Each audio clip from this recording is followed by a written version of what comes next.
ආයුබෝවන් ඔයත් කොලෙස්ටරෝල් පාලනය කිරීම සඳහා ඖෂධ භාවිතා කරන කෙනෙක්ද?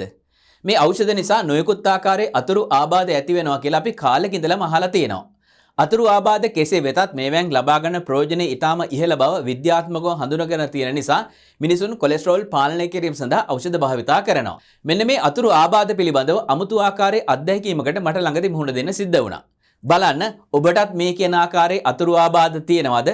තියෙනවා නම් ඒවට හේතුව මොකද්ද? ඒ වගේම මේ අමුතු ආකාරයේ අත්දැකීම ඔබටත් අනාගතයේදී මුහුණ දෙන්න සිද්ධ වුණොත් ඔබට ඒකට කොච්චර දුරට ලෑස්ති වෙන්න පුළුවන්ද කියලා කියන කාරණයට අදාළව පෝෂණ විද්‍යාත්මක කරුණු රාශියක් ඇතුළත් මේ වීඩියුව මම අද ඔබත් එක්ක සාකච්ඡා කරනවා.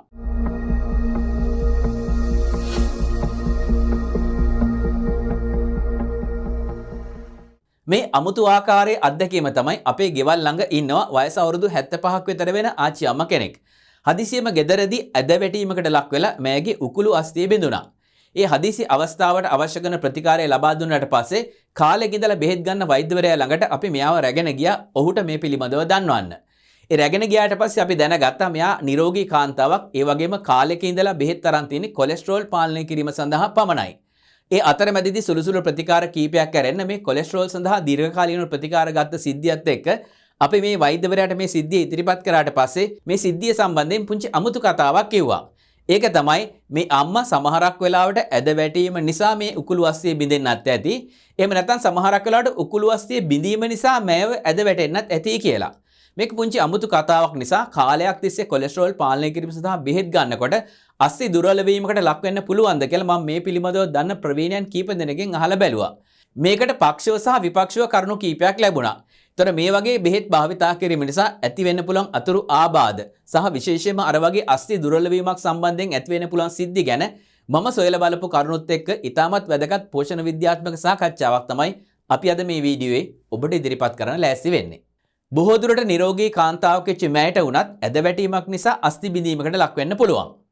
නමුත් අස්තියක් බිඳීම නිසා ඇද වැටීමට ලක් වෙනවා කියලා කියන්නේ පුංචි වෙනස් කාරණයක්.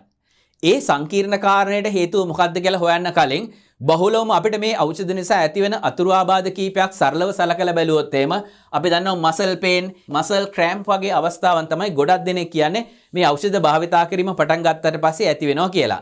ඒ වගේම ආහාර මාර්ගයේ ආශ්‍රිතව ඇතිවෙන අතුරු ආබාධ කීපයක් හැටියට ගොඩක් දෙනෙක් කියනවා නෝසියා, ඒ වගේම බ්ලෝටිං, ඒ වගේම කන්ස්ටිපේෂන් වගේම ඩයරියා කියලා කියන තත්ත්වත්. ඒ කියන්නේ ආහාර ගත්තට පස්සේ මල ද්‍රව්‍ය පහසුවෙන් පිට කිරීම සහ පහසුවෙන් පිට කිරීමට ඇති වෙන අපහසුතාව කියලා කියන මේ දෙපැත්තම ඇති වෙනවා කියලා බොහෝ දෙනෙක් කියලා තියෙනවා. ඊටත් අමතරව බහුලව අහන්න ලැබෙන අතුරු ආබාධ කීපයක් හැටියට ගොඩක් දෙනෙක් කියන කාරණයක් තමයි low energy. ඒ වගේම අපි දන්නවා tiredness during working. ඒ කියන්නේ වැඩ කරගෙන යනකොට ඇඟට දැනෙන ශක්තිය අඩුකම, ඒ වගේම මහන්සිය වගේ තත්ත්වත් මේ අතුරු ආබාධ අතර තියෙනවා කියලා බොහෝ දෙනෙක් ප්‍රකාශ කරලා තියෙනවා. යම්කිසි ආකාර තත්ත්වයක් සඳහා පිළිතුරු බොහොමයක් තියෙන පුළුවන් වගේම තමන්ගේ එදිනෙදා සෞඛ්‍යයට අවශ්‍ය කරන වැදගත් විද්‍යාත්මක තොරතුරු රැගෙන එන එක තමයි අපි මේ ෆුඩ් බොඩි මයින්ඩ් channel එකෙන් ඔබට ඉදිරිපත් කරන්න සූදානම් වෙන ප්‍රධාන කාරණය වෙන්නේ. ඉතින් ඔබ තවමත් අපිත් එක්ක එකතු වෙලා නැත්නම් පල්ලෙහා තියෙන subscribe button එක ඔබලා අපේ channel එකත් එක්ක එකතු වෙන්න කියලා අපි ඔබට ආරාධනා කරනවා. ඒ වගේම නිරෝගී පැවැත්ම සඳහා අවශ්‍ය කරන පෝෂණ විද්‍යාවට අමතරව තව නොයෙකුත් ආකාරයේ පැතිකඩවල් තියෙනවා කියන එක තමයි අපි මේ ෆුඩ් බොඩි මයින්ඩ් කෝචින් සෙන්ටර් එක හරහා ඔබට ගෙන එන්න සූදානම් වෙන පණිවිඩය වෙන්නේ. ඉතින් ඔබටත් ඒ ආකාරයේ ගැටලුවක් තියෙනවා නම් අපේ කෝචින් සෙෂන් එකක් ලබාගෙන ඔබට අවශ්‍ය කරන ගැටලුවට පිළිතුරු සපයා ගැනීම සඳහා අපේ සේවය ලබා ගන්න පුළුවන්. ඉතින් මේ සේවය ලබා ගැනීමට අවශ්‍ය කෙනෙක් ඉන්නවා නම් පල්ලෙහා ඩිස්ක්‍රිප්ෂන් එකේ ඇතුළත් වෙන සහ පහලින් සඳහන් වෙන අංකයට WhatsApp පණිවිඩයක් එවලා අපේ මේ සේවය ඔබට ලබා ගන්න අවස්ථාවක් සූදානම් කරගන්න පුළුවන්. මේ අතුරු ආබාධ වලට පෝෂණ විද්‍යාත්මකව පිළිතුරක් සොයා ගන්නම් මේ සිද්ධිය ආරම්භය ගැනත් පොඩ්ඩක් හොයලා බලන්න වෙනවා. මේ කොලෙස්ටරෝල් පාලනය කිරීම සඳහා ගන්න ඖෂධවල ප්‍රධානම ඖෂධ කාණ්ඩය තමයි ස්ටැටින් කියලා කියන්නේ. මේ අතුරු ආබාධයට මූලික ක්‍රියාකාරීත්වයක් හැටියට බලපාන්නේ මේ ඖෂධයේ තියෙන ක්‍රියාකාරීත්වය. මේ ක්‍රියාකාරීත්වය ප්‍රධාන වශයෙන්ම සිද්ධ වෙන්නේ අක්මාව තුළදී. ඒ සිද්ධිය කොහොමද සිද්ධ වෙන්නේ කියන එක විද්‍යාත්මකව මෙන්න මේ ආකාරයට තමයි පැහැදිලි කරලා තියෙන්නේ. මේ ඖෂධය මගින් ප්‍රධාන වශයෙන්ම අක්මාව තුළදී අපේ ශරීරයට ගොඩක්ම අහිතකරයි කියලා කියන LDL කියලා කියන කොලෙස්ටරෝල්, ඒ කියන්නේ low density lipoprotein කියලා කියන කොලෙස්ටරෝල් වර්ගය තමයි යාමනය කිරීම ප්‍රධාන වශයෙන්ම සිද්ධ වෙන්නේ. ඒ ක්‍රියාවලිය ප්‍රධාන වශයෙන්ම අක්මාව තුළදී සිද්ධ වෙන්නේ HMG CoA reductase කියලා කියන මෙන්න මේ එන්සයිමේ බලපෑම මගින්. ඒතර මේ ඩ්‍රග් එක එහෙම නැත්නම් මේ ඖෂධය මගින් ප්‍රධාන වශයෙන් කරන්නේ මෙන්න මේ LDL නිෂ්පාදනය කිරීමේ පියවර පාලනය කරන මෙන්න මේ එන්සයිමය બ્લોක් කරලා දාන එක නැත්නම් නවත්තන එක. ඒ ක්‍රියාවෙන් අපි බලාපොරොත්තු වෙච්ච එක එහෙම නැත්නම් කොලෙස්ටරෝල් පාලනය කිරීම කියලා කියන එක සිද්ධ වෙන අතර අපිට විශාල වාසියක් අත් කළ දෙන මේ CoQ10 කියලා කියන රසායනික සංඝටකයත් නිෂ්පාදනය වීම එන හිටිනවා. මෙන්න මේ ක්‍රියාවලියත් එක්ක තමයි අර අතුරු ආබාධ රාශියක් ඇති කරන මූලික ක්‍රියාවන් ආරම්භ වෙනවා කියලා විද්‍යාත්මකව පැහැදිලි කිරීම කළා තියෙන්නේ. ඒ ක්‍රියාවලියත් එක්ක මේ අතුරු ආබාධ සහ ඒවට විසඳුම් මොනවද කියලා අපි ඊළඟට බලමු. මේ CoQ10 කියලා කියන වැදගත් රසායනික සංඝටකයේ ප්‍රධාන වශයෙන්ම ක්‍රියාත්මක වෙන්නේ මයිටොකොන්ඩ්‍රියා කියලා කියන සෛල ඇතුලේ තියෙන ශක්ති බලාගාර තුල. ශක්ති බලාගාරයක් කියලා කියන්නේ ශක්තිය නිෂ්පාදනය කරන ස්ථානයක්, නැත්නම් අපි කිව්වොත් එම වාහනයක එන්ජින් එකක් වගේ ස්ථානයක් තුල. මේ ක්‍රියාකාරීත්වය පවත්වාගෙන යන්න අවශ්‍ය කරන ශක්ති නිෂ්පාදක අණු, එහෙම නැත්නම් අපි කියනවා ATP කියලා කියන ඒ රසායනික සංඝටක වලට මූලික ආරම්භයක් ලබා දීම තමයි මේ CoQ10 කියලා කියන රසායනික සංඝටක මගින් සිදු වෙන්නේ. මේකට විශාල වශයෙන් මැග්නීසියම් කියලා කියන ಖನಿಜ ලවණයත් උදව් කරනවා. මෙන්න මෙතනදී තමයි අපේ ආර සැකයට යම්කිසි ආකාරයේ හෝඩුවාවක් ලැබෙන්නේ. මොකද මේ අස්ථි ශක්තිමත් වීම සඳහා කැල්සියම් සහ මැග්නීසියම් කියලා කියන ලවණ වර්ග දෙකම අත්‍යවශ්‍ය කාරණයක් වෙනවා. ඒ වගේම තමයි සෛල තුළ හොඳ ශක්තියක් නිෂ්පාදනය වීම සඳහා මැග්නීසියම් මේ ATPත් එක්ක සම්බන්ධ වීම අත්‍යවශ්‍ය කාරණයක්. ඒත් මේ මැග්නීසියම් කියලා කියන එකත් අපේ ශරීරයේ මේ දවස්වල ඉතාමත්ම අඩුවෙන් තියෙන එක්තරා කාරණයක් නිසා ඒ කාරණේ සම්පූර්ණ කරගන්න අවස්ථාවේදී මම ඒක ඔබට කියන්නම් මොන කාරණා නිසාද මේ මැග්නීසියම් අඩු වෙලා තියෙන්නේ. ඒ නිසා කොහොමද අපිට අර අතුරු ප්‍රතිඵල ඇති වෙන්නේ කියලා. මේ අතුරු ආබාධ අතරින් අපි කතා කරේ බහුලව බොහෝ දෙනා විසින් ඉදිරිපත් කරන කරුණු කීපයක් විතරයි. රුධිර පරීක්ෂාවන් මගින් හෙළිවෙන මීට වඩා සංකීර්ණ අතුරු ආබාධ තියෙනවා කියලා විද්‍යාත්මකව පැහැදිලි කිරීම තියෙනවා. අපි ඒව ගැන කතා කරන්නේ නැහැ. මේ සිද්ධියෙන් ඊළඟ පියවරට යන්න කලින් සාරාංශයක් අපි බැලුවොත් එහෙම අපි දන්නවා අපි ගත්ත බෙහෙත් වගේන් මොකද සිද්ධ වුනේ? මේ බෙහෙත් වලින් අර ප්‍රධාන එන්සයිම් එක બ્લોක් කරා. ඒක මගින් අපිට අවශ්‍ය කරන මොකද වුනේ? මේ කොලෙස්ටරෝල් කියලා කියන එක නිෂ්පාදනය වීම එන හිටිය නැත්නම් අපි සතුටු වුණා. ඒ මගින් අර අපිට අවශ්‍ය කරන CoQ10 කියලා කියන අත්‍යවශ්‍ය රසායනික සංඝටකයත් අඩුවීම සිද්ධ වුණා.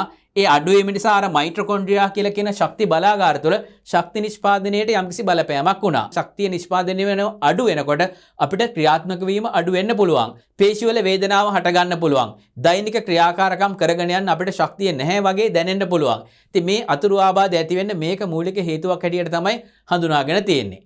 එතකොට මේකට පෝෂණ විද්‍යාත්මකව ගන්න පුළුවන් විසඳුම මොනවාද? බොහෝ දෙනා මේ CoQ10 කියලා කියන එක සප්ලිමන්ට් එකක් හැටියට ගන්න තමන්ගේ වෛද්‍යවරුන් එක්ක සමහරක් අය සාකච්ඡා කරනවා. නමුත් මේක එච්චර සාර්ථක නෑ කියලා සමහර අධ්‍යයන මගින් හෙළි වෙලා තියෙනවා. මේකට අමතර මහන්සියක් නොවේ එදිනෙදා ආහාරයෙන් මේ පියවර ටික සම්පූර්ණ කරගන්නේ කොහොමද කියලා අපි ඊළඟට බලමු. ඖෂධය ලබා ගැනීම නිසා අපිට ඇති වෙලා තියෙන අතුරු ආබාධ වලට පිළිතුරක් හොයාගන්න ඒක සාධාරණ සාර්ථක පිළිතුරක් වෙන්න ඕන. CoQ10 අඩුවීම නිසා අපිට ඇතිවෙච්ච ශක්ති ඌනතාවයට පිළිතුරක් ලැබෙන්න ඕන. අස්ථි ශක්තිමත් කිරීම සඳහා පිළිතුරක් ලැබෙන්න ඕන. ඒ වගේම අපිට ඇතිවෙන ඔක්සිඩේටිව් ස්ට්‍රෙස් එක නැති කරලා දාන්න ක්‍රමයකුත් මේකෙන් අපිට ලෑස්ති වෙන්න ඕන නැත්නම් ලැබෙන්න ඕන. ඒ සඳහා සාර්ථක පිළිතුරක් හොයාගන්න ඖෂධෙත් ගන්න ගමන් ඔබට ලබා ගන්න පුළුවන් ලේසි ක්‍රමයක් තමයි මේ පෝෂණ අතිරේක ඔබේ ආහාරයට එකතු කරගන්න එක.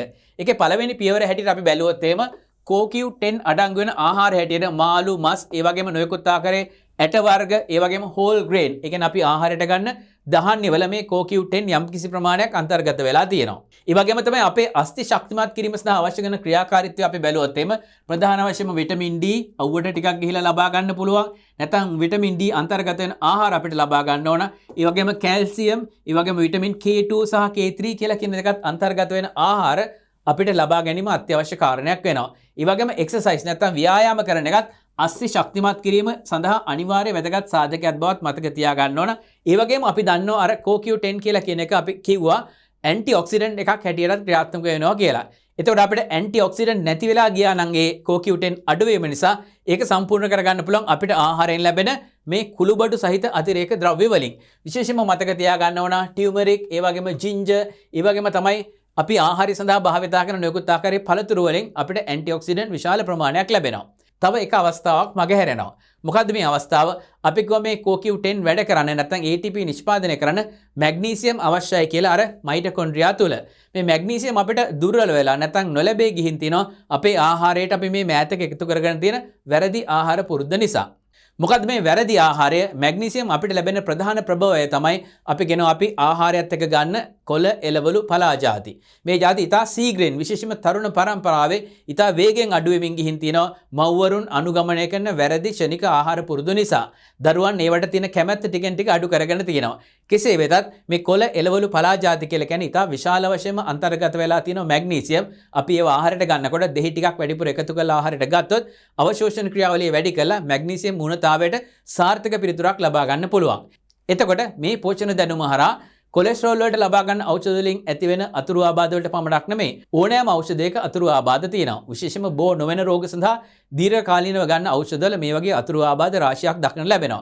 ඒතර යම්කිසි ආකාරයේ ප්‍රශ්නයකට අපිට පෝෂණ විද්‍යාවට පමණක් නෙමෙයි එයින් එහා ගිහිල්ලත් පිළිතුරු හොයන්න පුළුවන් කියලා කියන එක තමයි අපි මේ ෆුඩ් බොඩි මයින්ඩ් කියලා කියන කෝචින් සෙන්ටර් එක හරහා ඔබට ලබා දෙන විශේෂ සේවාව වෙන්නේ. ඉතින් මේ සේවාවත් එක්ක එකතු වෙලා ඔබටත් අවශ්‍ය වෙලා තියෙනවා නම් යම්කිසි ආකාරයේ පෝෂණ ගැටලුවක් සඳහා පිළිතුරු ලබා ගන්න අපේ මේ කෝචින් සෙෂන් එකකට සහභාගී වීමේ අවස්ථාව ඔබටත් ලබා ගන්න පුළුවන්. ඒ සඳහා අපිත් එක්ක සම්බන්ධ වෙන්න පල්ලෙහාන් දැක්වෙන ටෙලිෆෝන් අංකයට WhatsApp පණිවිඩයක් එවලා හරි පහළ ඩිස්ක්‍රිප්ෂන් එකේ සඳහන් වෙන අංකයට පණිවිඩයක් එවලා හරි මේ සෙෂන් එකකට අවශ්‍ය කරන කාලය ඔබට වෙන් කර ගන්න පුළුවන්. ඉතින් මේ අවස්ථාව පමණක් නෙමෙයි ඔබගේ ඇස් දෙක ගැන සැලකිලිමත් වෙන කෙනෙක් නම් මේ වීඩියෝ නරඹන ඔබට ඒ සඳහාම නැරඹිය හැකි විශේෂ channel එකක් තියෙනවා. ඇක්ලෝ කියලා කියන නාමය යටතේ අපි ඔබට ඉදිරිපත් කරනවා. ඉතින් ඔබටත් ඒ සඳහා පිවිසලා ඇස් දෙක ගැන වඩා විද්‍යාත්මක තොරතුරු රාශියක් ඉගෙන ගැනීමේ අවස්ථාව තියෙනවා. ඒකට පිවිසෙන්න අවශ්‍ය කරන ලින්ක් එකත් අපි පල්ලෙහා ඩිස්ක්‍රිප්ෂන් එකේ ඇතුළත් කරලා තියෙනවා. ඒ වගේම අපි මේ channel එක හරහා ඉදිරිපත් කරන කරුණු තවත් ගැඹුරට අපත් සමග සාකච්ඡා කරන්න වපසරියක් දැන් අපි ඔබට ඇති කරලා දීලා තියෙනවා. ඒක තමයි 84 live කියලා කියන අපේ WhatsApp channel එක නැත්නම් WhatsApp group එක. ඒකත් එක්ක අපි මාසයකට වතාවක් සජීවී සාකච්ඡා පවත්වන. ඉතින් මේ මාසෙත් ඒ පවත්වන සාකච්ඡාව අපි සැලසුම් කරලා තියෙනවා. ඒ channel එකත් එක්ක එහෙම නැත්නම් ඒ group එකත් එක්ක එකතු වෙන අවශ්‍ය කරන link එක අපි පල්ලෙහා description එකේ ඇතුළත් කරලා තියෙනවා. ඉතින් මම විශ්වාස කරන මේ කරුණුත් එක්ක ඔබට අවශ්‍ය කරන බොහොම පෝෂණ විද්‍යාත්මක දැනුමක් අද ලැබෙන්නේ නැති කියලා. ඉතින් මේ වගේම අලුත් කරුණු වලින් සමන්විත වෙච්ච අලුත් වැඩසටහනක් සහිතව ඔබ හමු වීමේ බලාපොරොත්තුෙන් ඔබෙන් සමු ගන්නවා. ස්තුතියි.